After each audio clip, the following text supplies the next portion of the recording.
Syria's war is a mess. After 6 years, the conflict is divided between 4 sides, each side with foreign backers, and those foreign backers don't even agree with each other on who they're fighting for and who they're fighting against. And now, Syria's use of chemical weapons has provoked President Donald Trump to directly attack Syrian President Bashar al-Assad. This is a major development because up until now, the US has only been focused on fighting ISIS.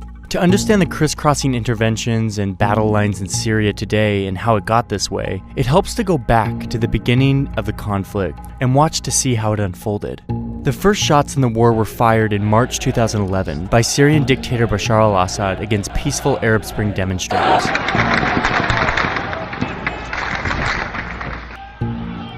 In July, the protesters start shooting back, and some Syrian troops even defect from the Syrian army to join them. They call themselves the Free Syrian Army, and the uprising becomes a civil war.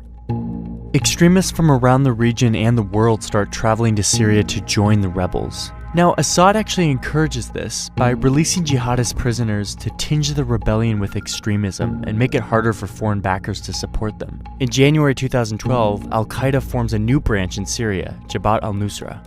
Also around that time, Syrian Kurdish groups who had long sought autonomy take up arms and informally secede from Assad's rule in the north. That summer is when Syria becomes a proxy war. Iran, Assad's most important ally, intervenes on his behalf. And by the end of 2012, Iran is sending daily cargo flights and has hundreds of officers on the ground.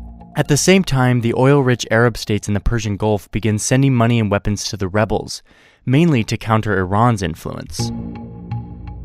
Iran steps up its influence in turn in mid-2012 when Hezbollah, a Lebanese militia backed by Iran, invades to fight along Assad. In turn, the Gulf states respond, Saudi Arabia really stepping up this time to send more money and weapons to the rebels, this time through Jordan, who also opposes Assad. By 2013, the Middle East is divided between mostly Sunni powers generally supporting the rebels and Shias generally supporting Assad. That April, the Obama administration, horrified by Assad's atrocities and the mounting death toll, signs a secret order authorizing the CIA to train and equip Syrian rebels. But the program stalls. At the same time, the US quietly urges Arab Gulf states to stop funding extremists, but their requests basically go ignored. In August, the Assad regime uses chemical weapons against civilians, provoking condemnation from around the world. Men, women,